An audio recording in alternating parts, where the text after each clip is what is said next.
Hi friends, welcome to Gotham Brothers the Unschoolers. So today we're going to be rigging this T-90 Bhishma I made recently. So let's begin. First, I'll just get some basics down by hiding the hull and the turret and the gun. By the way, you want a separate hull, separate turret, separate gun. You want every wheel to be separate and separate for both sides, not like this is just an axle so you can group them. No, that won't do. And you want a link if your tank has a link, the specific tank you're working with, and a track. You make sure the link is painted to the track. In the modifiers tab for the track, there's no modifier or anything else. Yeah, so there's an array and a curve, same one for the link.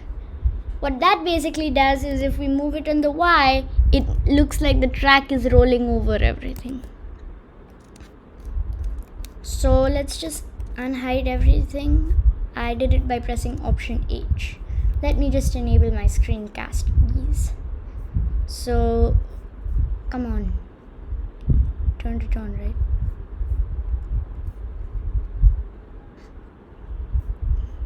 Yeah, I did turn on my screencast keys, right? Yeah, they're on. So these are the blueprints I used to model the tank. So I'll just hide them because we don't need them now. Oh, and if this keeps bothering you, like selecting stuff you don't want to select, like if you're trying to select this and your plane gets selected, a simple trick is just to go into this filter tab and turn on this mouse icon. Then browse down to whatever you don't want to be selected and click the mouse icon. That means you can't select it in the viewport. You have to go here to select it. Anyway, select something else and now you can't get into that thing's edit mode or just nothing. So let's begin. Well, let's finally begin. First of all, let's just add in empty. By the way, if you have everything parented, you have to have everything parented to the hull, as you can see, including the path for the curve modifier, these two NURBS paths, except for the main gun. The main gun has to be parented to the turret, and that's basically already rigged.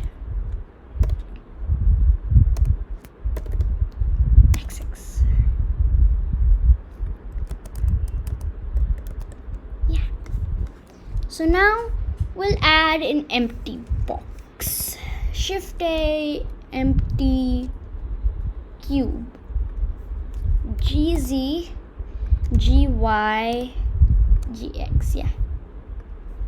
So just scale it up a bit, scale it down on the Z, move it around. So it's about the track's size.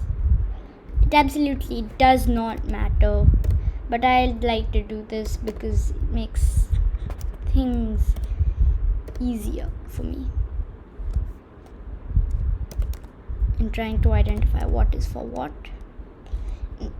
Then let's just move it in here. Yeah. So with the pivot point here, it's individual origin. Set it to 3D cursors, then click Shift D, S, X, or whatever your sideways for the tank is. It might be Y or X. Can't be Z generally. -1, and that should mirror it over perfectly to the other side. So call this track control 1, or what side is this? This is the right side of the tank. Track control R with a capital R. Just copy all that. Now let's select this, paste it, delete the R and type in L in its place. Good. Now select both these track control thingies and parent them to the body. So now when you move the body, the track control thingies move too. Now select the track, this track. Now go into this little icon with the pulley that says constraints. Click it, click add object constraints and click transformation. Now set the target to the right track control thingy, or whatever track control thingy is surrounding the object here.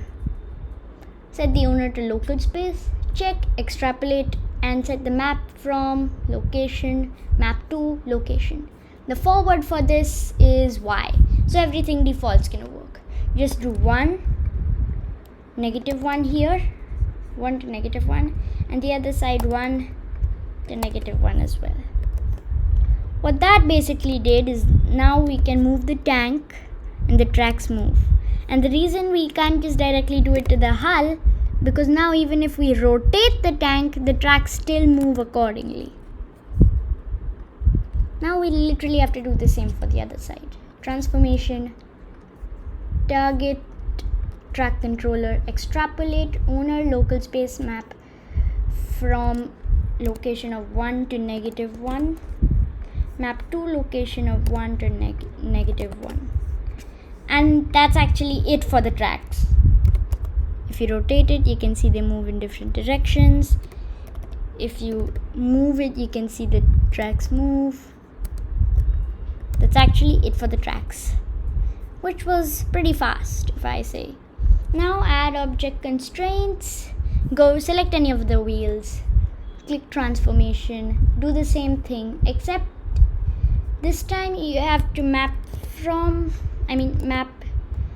to rotation, and in this case on the x-axis. So set the x source axis to Y. I forgot to turn on extrapolate. And then set the to like 180 and -180 there. So now if we move the tank forward,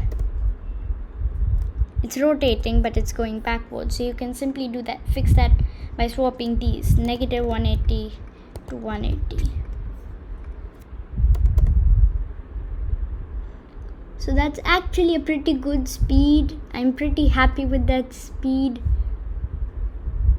But you might have to play around with yours a bit.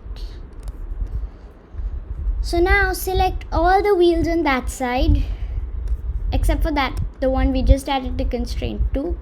Even select the sprocket, and at last select this. Then right click over the name and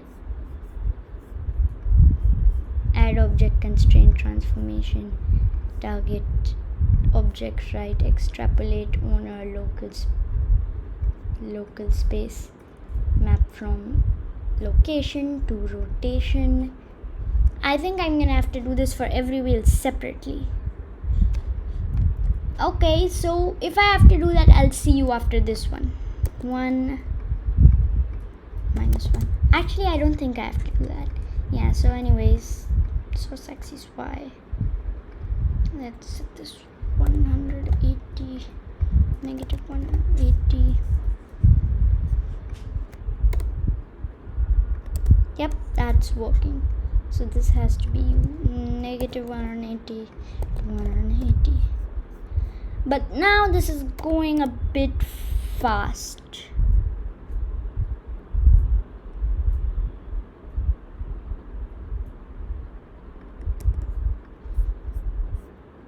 So I'll set this to -120 to 120. And now select all these wheels that are of the same size and select this last, copy to selected.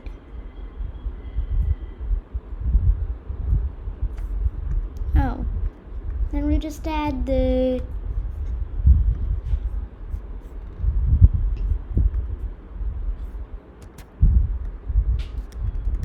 copy, right click.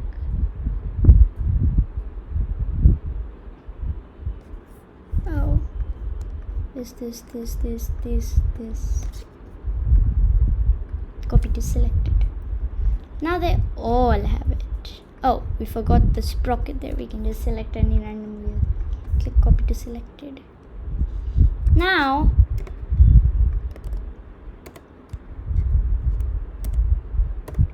you can see we've actually got the tank rigged already for the most part.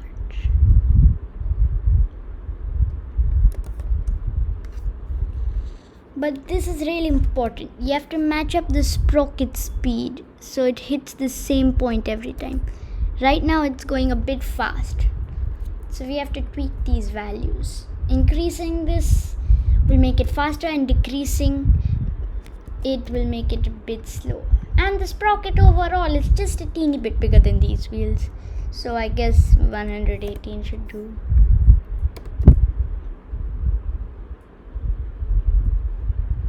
No, that's still too fast. Negative 115 to 115. Wait. Yeah. GY. This is just making it faster. So I guess it's the other way around. I have to increase this.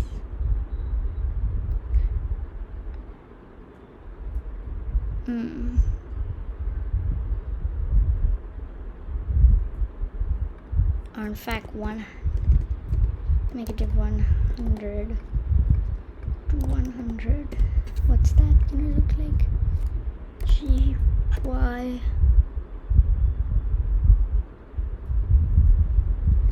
Yeah, for me it's not that important because probably I'm not gonna have that many close-ups.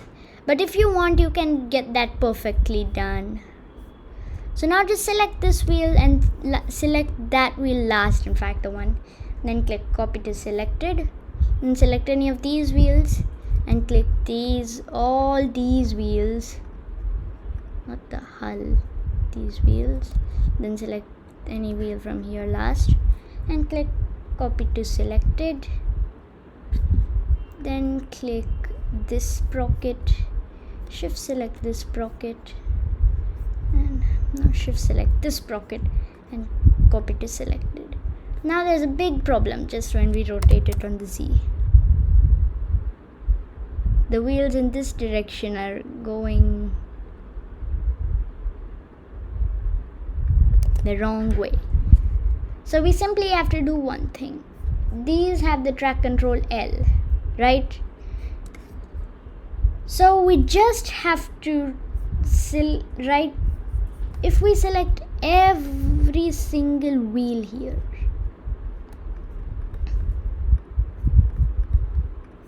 and last select this, and last select the track, then we can right click this and click copy to selected.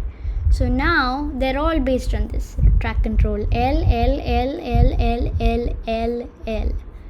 But can you think of something we're missing? If you thought of if you thought of the rollers, then you're right. So let's hide the turret. We'll need to hide the turret for this one. And give this roller, just copy it from this. Copy to selected. But of course, rollers are like 3 times smaller. So they have to go like negative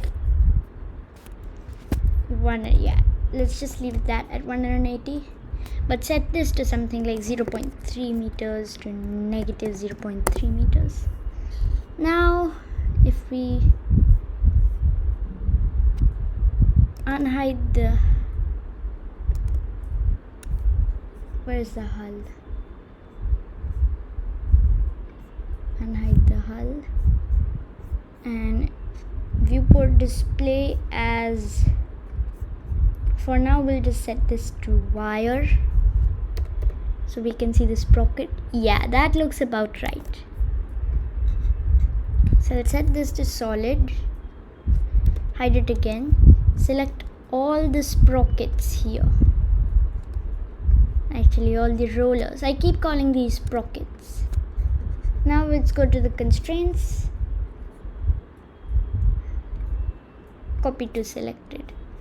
And now, we have to go to these, as you know, and then select the track last, or now any wheel will do, but I'll just select the track, copy to selected.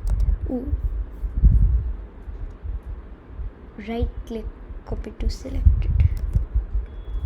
Now let's unhide the hull, display as, viewport display as bounds.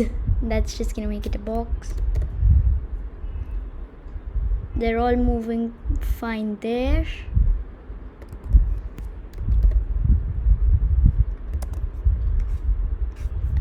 go into this view. It has everything shaded much better for this sort of stuff.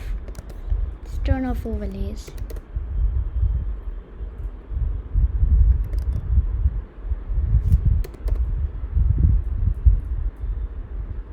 That's good.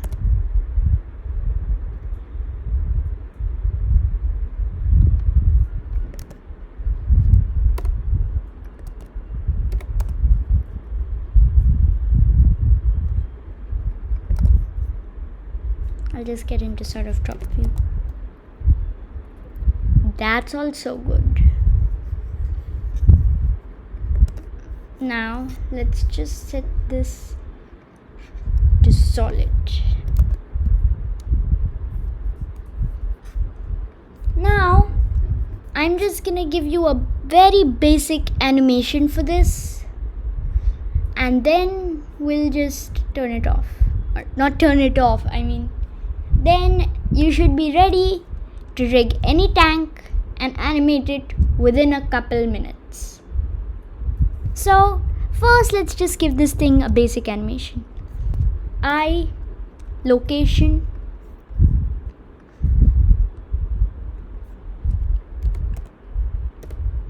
at frame 100 we'll move it a bit forward. Eye, location. So now let's see how that looks. 2 seconds of wait, then it starts moving. That's too fast. So now we'll just move this to frame 150.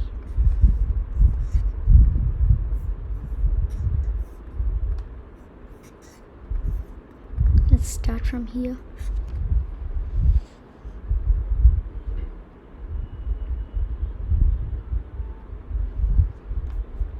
Good.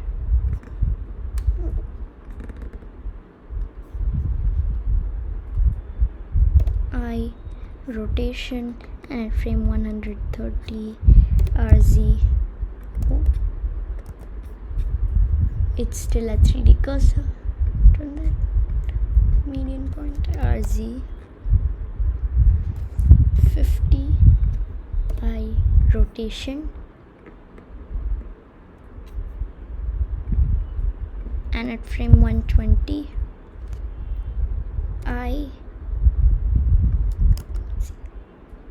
eye, rotation, and at frame 140 RYYXX, -10 eye, rotation, and then select the hull again.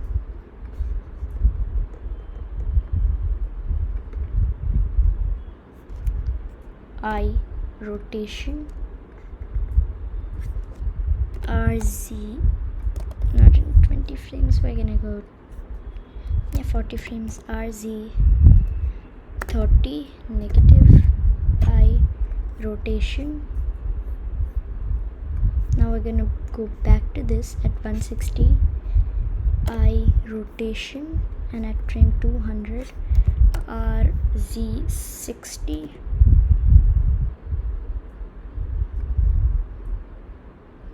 I think, yeah, 60 eye, rotation. So that's gonna cancel out. Command Z, not 60.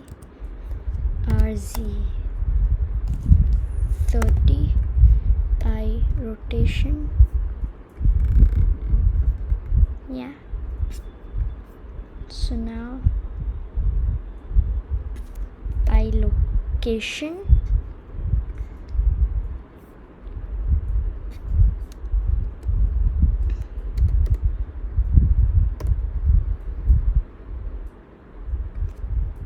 eye, location.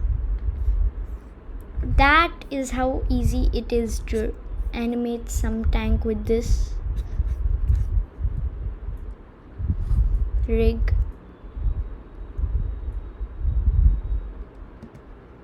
Yeah, so I just set the end to 300 and drag this to this 300. So let's just watch the final animation once. I'll do one thing. We'll just turn on back face cutting. what that does is you can zoom out as far as you want, but you don't see that ugly clipping effect, because if I turn it off, then they're so close the computer tries to render them both in the same place.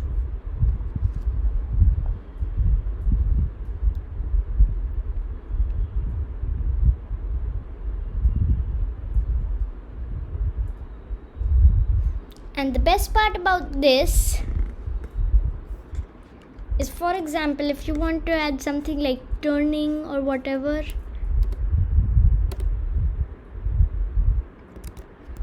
or why this happens.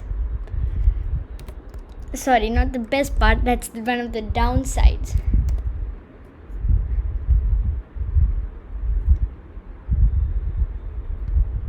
Yeah, so you can't really do much with this unless you have flat ground. Not fat, ideally your blender ground should be thin, like 0. Yeah, this is also another advantage of backface cutting. If you want a bottom view of your tank, it's much easier than hiding the ground, because it's the back face. And one weird advantage is, I don't know what to call it, if it's an advantage or not, but if you get inside of some object, you can literally see through it, because the back face is, so you can sit inside of an object and then see through it. So that's it for this video. Hope you liked it. Bye.